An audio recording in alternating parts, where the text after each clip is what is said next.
money, I would've went dummy and been grand. But I got this shit locked up, can't nobody stop us, young nigga. I'm Tyson that big bag. Everybody around me, they clutching the fire.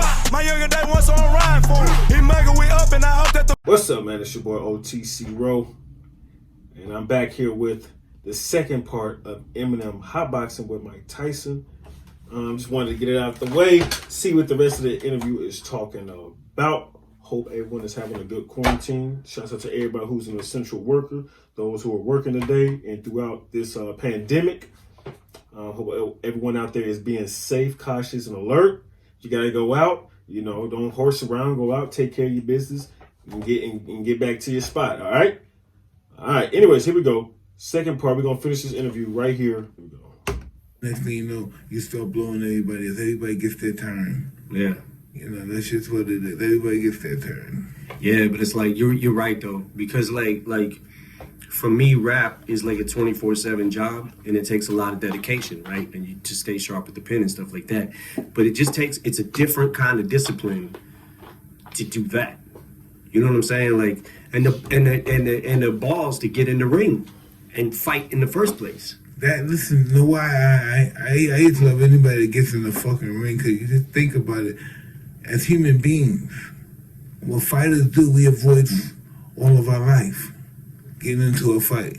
And that's what a guy does every day of his life. He fights every day of his life, and we avoid that shit. Yeah. It's humiliating if you're not on the right side, and if you don't know how to fight and then you still win, it's humiliating. Yeah. Because you're going to get hurt. Right. So people avoid fighting. Yeah. It's not normal. People are not supposed to fight. People are not structured to fight. Our hands are not developed to fight. Even for a boxer, they break. That's why we have to wrap them up and everything. Human beings are not designed to fight. Yeah. But we do it all. It's just part of our DNA. To kill one another is just DNA, who we are. It's part of our. Any form of murder is a form of self-hate. Yeah. When you kill Mike speaking some knowledge, man. It's you reflecting on yourself, how you feel about yourself. Yeah. It's interesting though, it's like, boxing is just like coming up when I was a kid, I got my ass kicked a lot. I fought, I lost. Yeah. I had my butt whooped too. I don't know, I wouldn't say a lot, but yeah, a few times.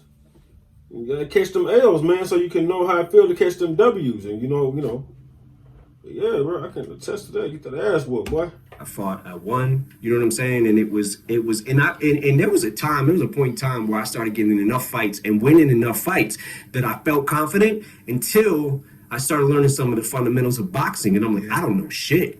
I know nothing.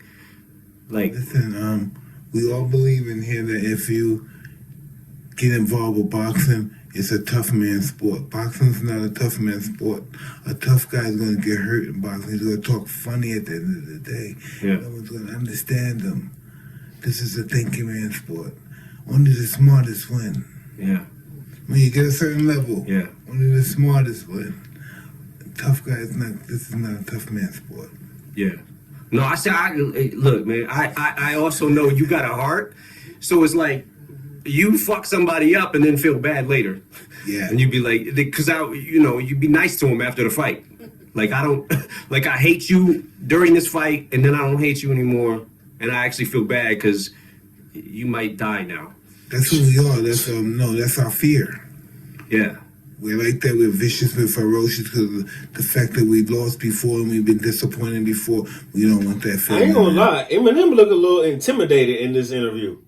I feel like, it's Mike Tyson. Mike Tyson, punch you, kill you in one punch. But, he just looked like the questions how Mike is answering, and he didn't expect him to answer some of the questions. Like, damn, oh, man, shit. And I'm sure I don't know if this is after the music video or before the music video they did this interview. More. Yeah. The fact that we got to go back to Brownsville, you have to go back to 7 Mile. That fucking fear. That's our biggest fear, to go back where we started. Yep. Oh, yeah. Subconsciously, that's our biggest fear. Yep. And have to see those people who we grew up with and say, hey, I made it and I fucked up, I'm back here with these people. Yeah. Milton Berle used to tell, I had lost the fight and I was depressed, and Milton Berle said, what the hell are you depressed for? Doing bad is going back to Brownsville. You made $30 million. Why are you depressed? Yeah. He's the old Jewish guy. These Brazilian guys can't understand why these guys lose a fight for $30 million, $20 million, and now he's crying. Yeah, because the love of the game, not the money. Understand. He said, if I want to watch, he never went to the fight. He said, if I want to watch 2 millionaires fight, I used to get out of my house in Beverly Hills.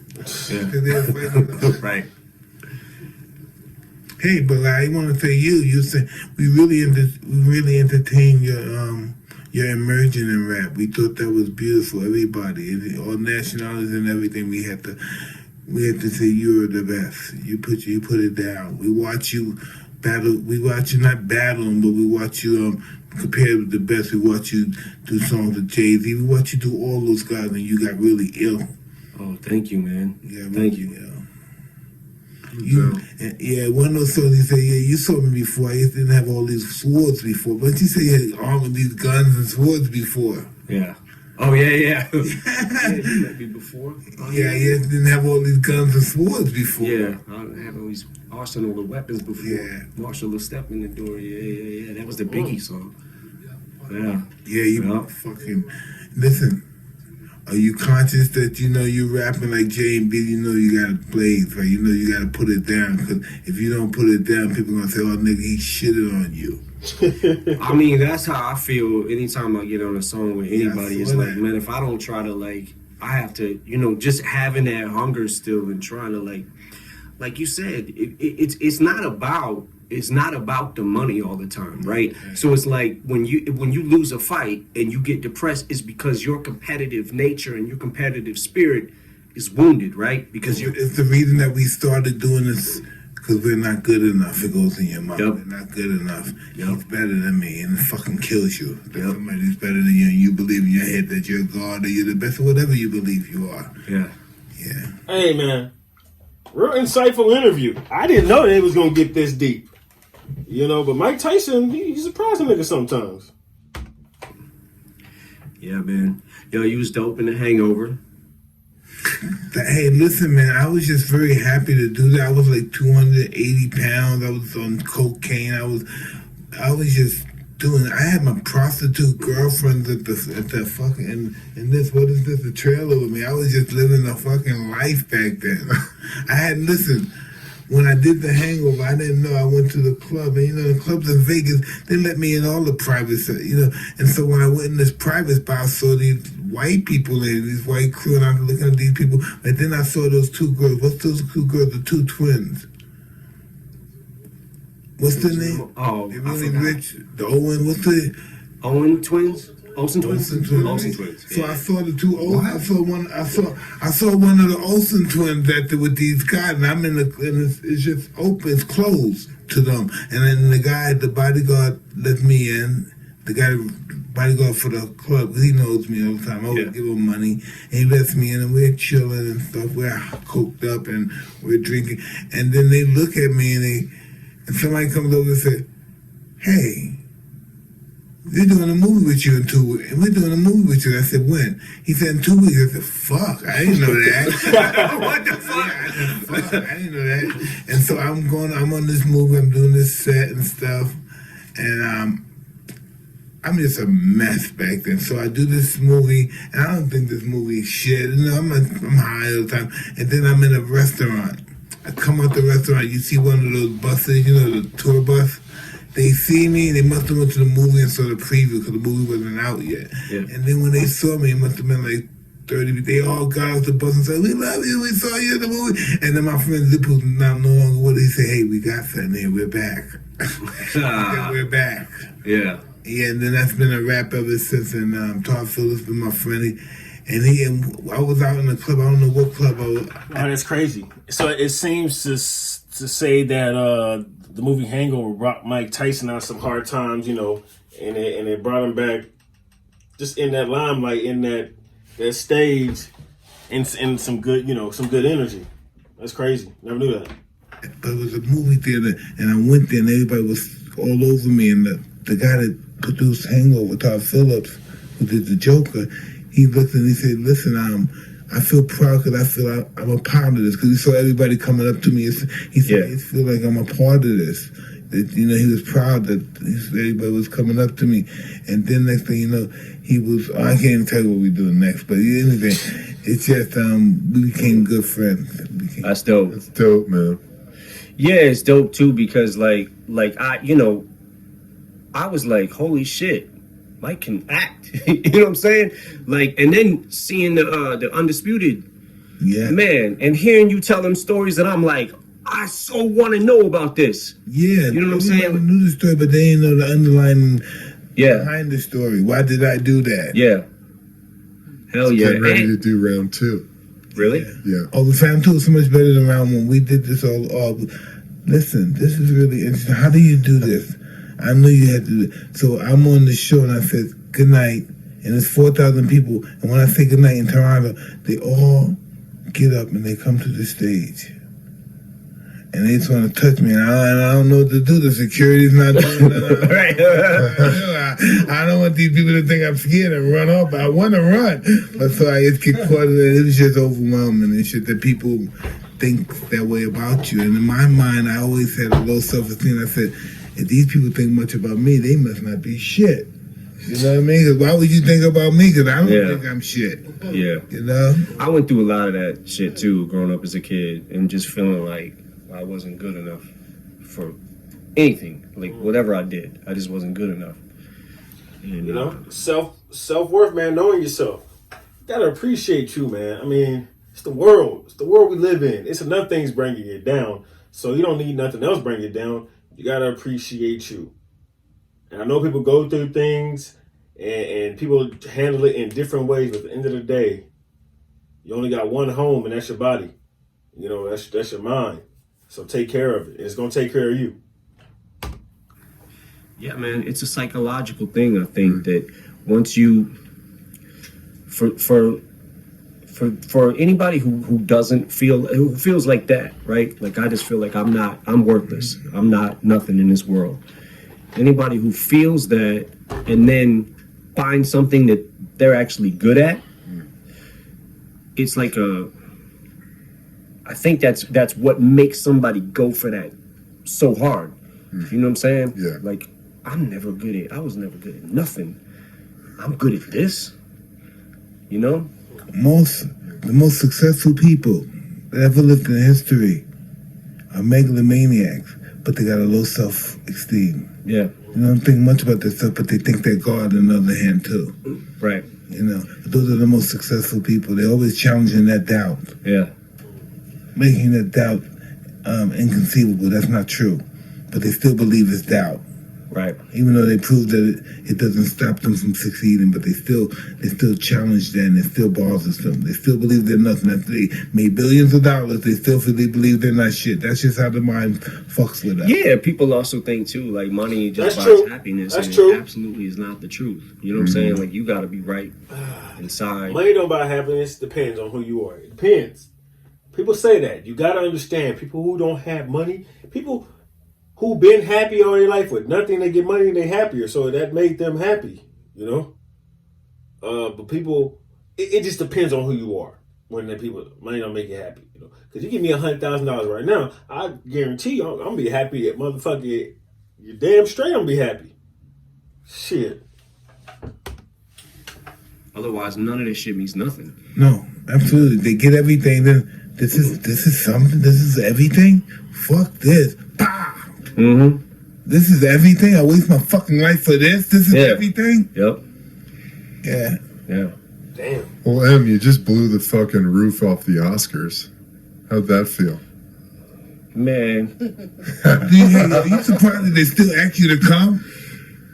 I thought it Actually, was the fucking dopest thing I've seen in a long time, dude. thanks, man. But I'm gonna tell you why I'm making that face. The audio. Because when I went out The there, audio. everything was cool, right? I go through the first verse, and you know they had the pack where you're The mic pack? the mic pack Yeah. that you wear, you know, the clip onto your belt, and then you got the in ears that go in your ears, right, so you can hear the sound. And I'm rapping, and all of a sudden I see between my legs the motherfucking pack swinging. Oh, So I'm like this, trying to grab that shit. I don't know what they showed on TV and what they didn't. But man, I was like, so then I tried to stick that bitch in my, and I'm like, wow, I got no pockets back here. Fuck. Oh, So I'm rapping the fuck. lyrics while I'm doing this, and then I'm like, man, let's put it in my front pocket. Fuck it. By that time, the song's over. And I'm like, man, what the fuck? We rehearsed for that shit. I know the words to Lose Yourself, right? Yeah. But we rehearsed that shit extras just so we didn't fuck that up. And then that was the one thing we didn't plan for. And of course it went wrong. And I'm like, motherfuck. Yeah, dude. Nobody saw that. Really? Nobody saw it. No, you killed it, bro. You fucking killed that. Thanks, man. Dude. Thank you. Hell yeah. I don't think anybody saw that, but heard.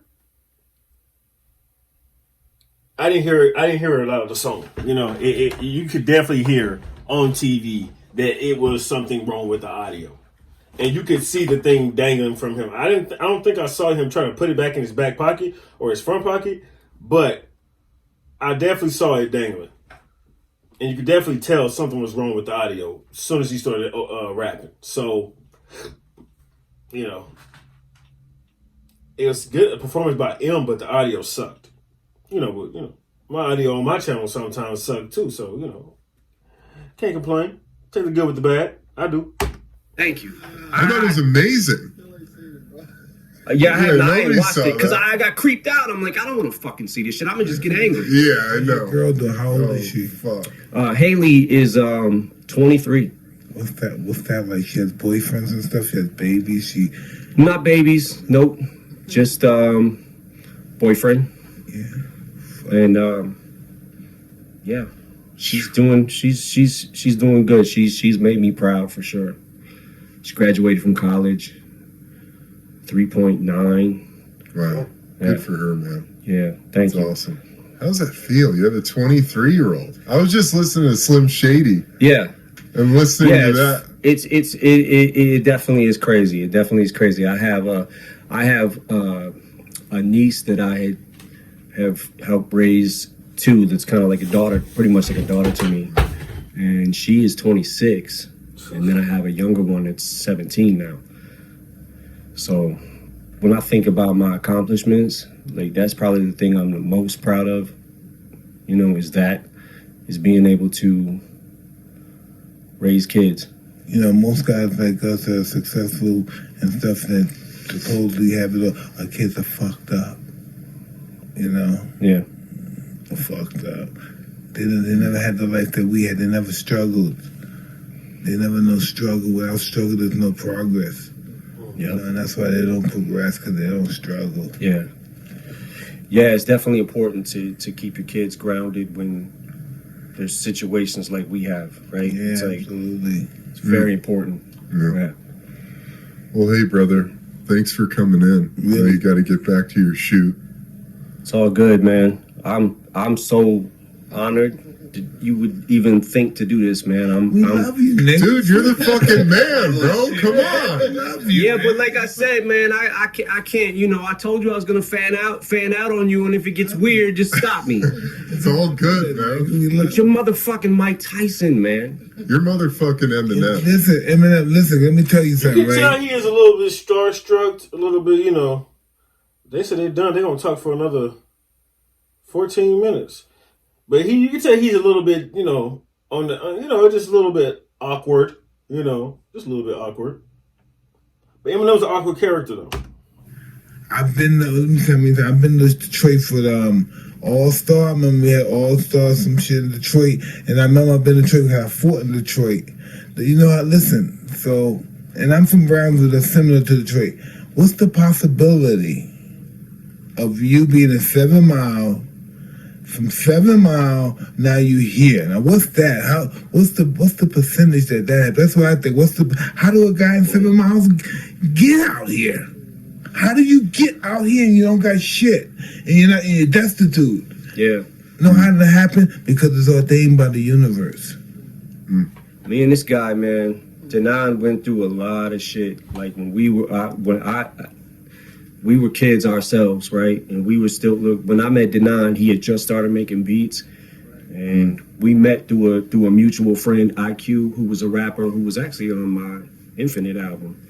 And IQ introduced us, and then we grinded until, like, he went through a lot of this. We went through a lot of the same things together coming up, right? So it was like we did it together. We worked the same job. We were roommates. We had, you know what I'm saying? We lived in houses together. Your guys' the success hustle. became because of your lifestyle. Success hustle. and fame, all that stuff comes from lifestyle. You know, I changed my lifestyle.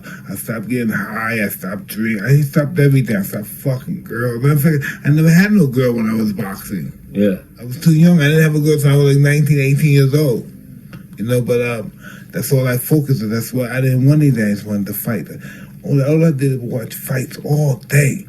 Just from guys from 1890s to now. Just watched them all day. That's all I did because that's all I wanted to be. Yeah. That's all I knew. I knew all the etiquette about fighting, everything. Anything you asked me about fighting, I could tell you. How did it begin? How did it start? I knew everything about fighting. Yeah. I remember, what was it? I saw a documentary where Customato used to make he would call out numbers. Oh yeah, the Willie. Yeah. The Wooly? Like, man, I'll never live to do that. That shit was crazy. Yeah, he was crazy, but he was crazy. Yeah. You know, a lot of his fighters left him because he's so overbearing. He's so perfected. And if you're allowed to stay, you have to be crazy too to be with this man. Because I wanted to be the best so bad. Yeah. And only he could do it. You the crazy-ass nigga. No one could inspire me like him. I'm one of those guys. I'm a dark person. I come from a dark world. So nobody, especially no white motherfucker, no one could inspire me like him. He inspired me to be better than what I was. There's no way I was going to be. If I was Mike Tyson, badass motherfucker from Brownsville, Brooklyn, I still wouldn't have made it. Because Wow. that was just Brownsville, Brooklyn. He made me believe I was the best fighter the world has ever produced. Yeah, but you did it, though. Yeah. But you did it. And you were the best fighter. Yeah, but in life, that's not a good way to think. And fighting is great, but in life, it's reckless. Isn't that interesting? Yeah. To be successful in one field is disastrous in another field. Right. Yeah. Like with you were great in rap, but in life, you were kind of shaky. Yeah. Oh, shit. I have an 8th grade education. No, it had nothing to do with the education. It was the pressure. All of a sudden, boom, they're in your face. And they're judging, people are I like judging what you. Mike Tyson said. He said it has nothing to do with your education. Because we've seen in America that some of the smartest people dropped out of high school, didn't go to college. So your favorite musician probably never even finished middle school. Interesting. Yeah. To be successful in one field is disastrous in another field. Right. Yeah. Like with you were great in rap, but in life, you were kind of shaky. Yeah. Oh, shit. I have an 8th grade education. No, it had nothing to do with the education. It was the pressure. All of a sudden, boom, they're in your face. And they're judging. People are judging you. We have a little weird self-esteem anyway. Now people are judging us, saying things about it, and we get defensive. And when we get defensive, we play into their game. Yeah. You know. Yep. But still, even though we do that, this gives us our attention, and we get reputations for being crazy and unstable and drug addicts and stuff. And then we go through the whole recovery thing. Listen, the best thing that ever happened to me, I got involved with the recovery program because I met great people. But I'm a, what am I? What I am?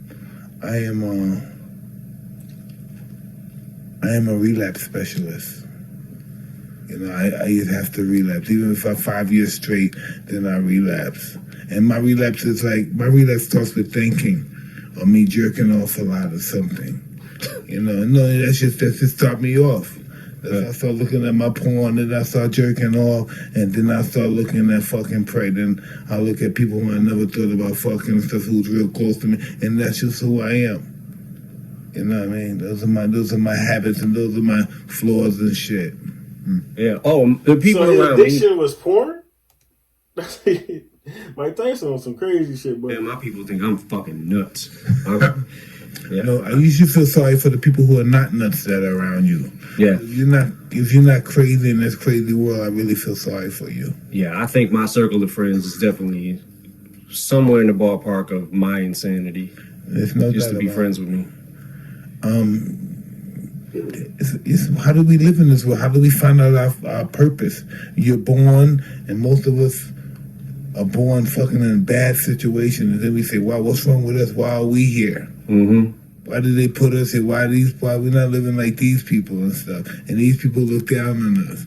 And when we're around these people can call the cops on us, and the cops won't listen to us and listen to those people. Yeah. Then you start saying, "Hey, I'm garbage. I'm nothing. Life showing me that I'm nothing." And then you run into somebody who you think is son, and he tells you great things about yourself, and then you think you're great because this great guy told you great things about yourself, and then the whole perspective of your confidence goes to another level. Proof. That's how Proof was to me. Yeah, man. He was a godsend to me because I know that I would not have made it. Man, this is more insightful him, than I thought. because he gave me he co-signed for me when I went to the shop, when I went to Ebony show, because he co-signed for me everywhere I went, and people respected him. His name meant something because they respected him because he was the crazy. Listen, when Cuss told those South African guys, "Hey, said, listen, we have a black young man in this house. He's our family. You treat him the way you treat us." And he told everybody around there, all those white guys, he has all these guys with power politics. "This is our son. This is the," and nigga, my head was so big. He shouldn't have did. He never told me I was a nigga that you're not gonna make. He always said I was superior than everybody. You know, isn't that a trip? He told me I'm better than everybody. The reason why those people bother me is because they're jealous of you. He never had put doubt in my mind that I was fucked up, even though I believe that he has shattered that and made me in my mind I thought I was a demigod. It's crazy because that's the one thing you needed. That's the one absolutely. thing you needed in your life to feel like you was special. No, That's how Proof made me feel. my confidence was so low. I had such a low self-esteem. I was just when I first met Cuss and I saw his house, I'm gonna rob these white motherfuckers. He kept.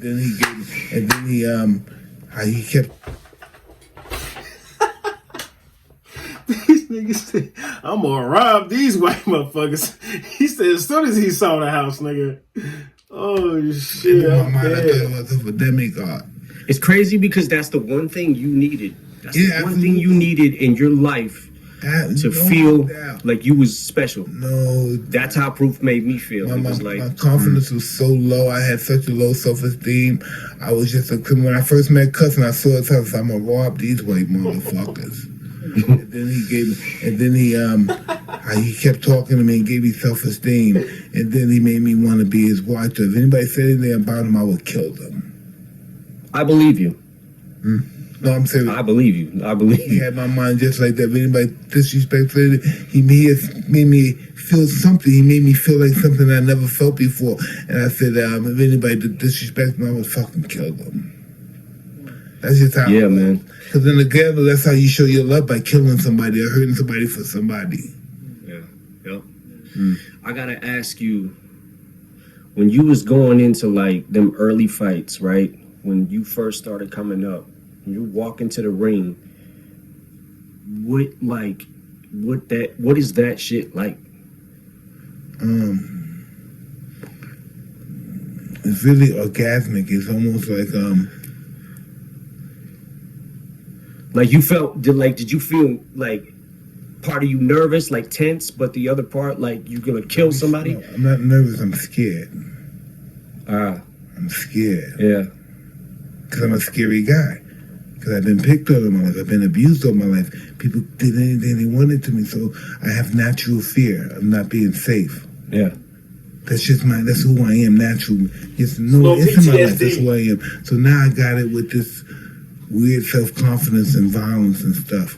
So now I'm sadistic because I'm afraid I'm gonna get hurt. Yes. I'm an animal now. Yeah, so it's like I gotta hit this guy. I gotta hurt this guy before he hurts me. Absolutely. Yeah. And not only do I have to do it spectacularly for more people who want to see me do it again. And more people did. The more I hurt them, the more spectacularly I hurt them, the better my life will be. Yep. And that's how my mindset was.